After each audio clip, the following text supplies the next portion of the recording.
एक समय की बात है, एक जंगल में विशेष प्रकार के पक्षियों का एक समूह रहता था। ये पक्षी सुंदर और दुर्लभ थे। ग्रामीणों के अनुसार वे पवित्र थे और गांव में सौभाग्य लाते थे। पक्षियों के इस समुदाय में दो सबसे अच्छे दोस्त कोको और कीवी रहते थे, जो एक साथ बड़े हुए थे और अपनी दोस्ती के लिए जाने जाते थे। एक दिन दोनों पक्षी खेल रहे थे, गा रहे थे और प्रकृति का आनंद ले रहे थे। एक धनी व्यापारी जंगल से गुजर रहा था और वो कीवी के गीत और सुंदरता से मोहित हो गया। उसने कीवी को पकड़ने का फैसला किया ताकि वो उसे अपनी पसंदीदा वस्तुओं की सूची में शामिल कर सके। उसने अपने आदमियों को कीवी को पकड़ने का आदेश दिया और उन्होंने ऐसा ही किया। ये देखकर कोको बेहद दुखी हो गया, क्योंकि उसने अपने सबसे अच्छे दोस्त को अपने साथ ले जाते हुए देखा।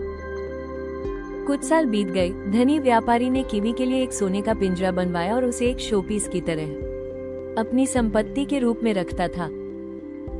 एक दिन व्यापारी को व्यापार के सिलसिले में बाहर जाना पड़ा और उसे एहसास हुआ कि वो उसी जंगल से गुजरेगा जहां उसने कीवी को पकड़ा था। उसने पक्षी से पूछा, क्या कोई संदेश है जो आप चाहते हैं कि मैं आपके समुदाय को दूं? भारी मन से कीवी ने कहा, मुझे उनकी हर दिन याद आती है, खासकर मेरे सबसे अच्छे दोस्त कोको की। ये सुनकर व्यापारी अपनी यात्रा पर निकल पड़ा।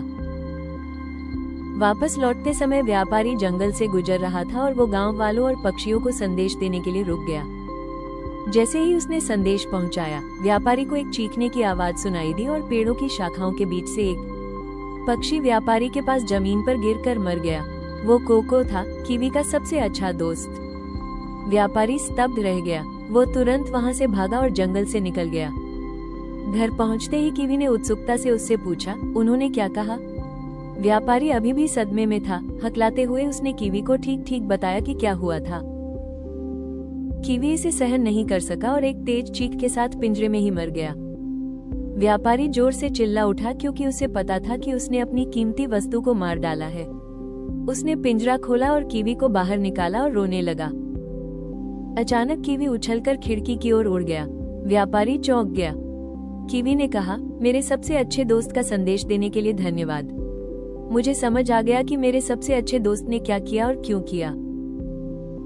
मुझे मरने का नाटक करना पड़ा ताकि तुम पिंजरा खोल दो, और अब मैं अपनी आजादी और अपने सबसे अच्छे दोस्त के पास वापस जा सकता हूँ। सच्चे प्यार का मतलब आजादी है, नियंत्रण नहीं।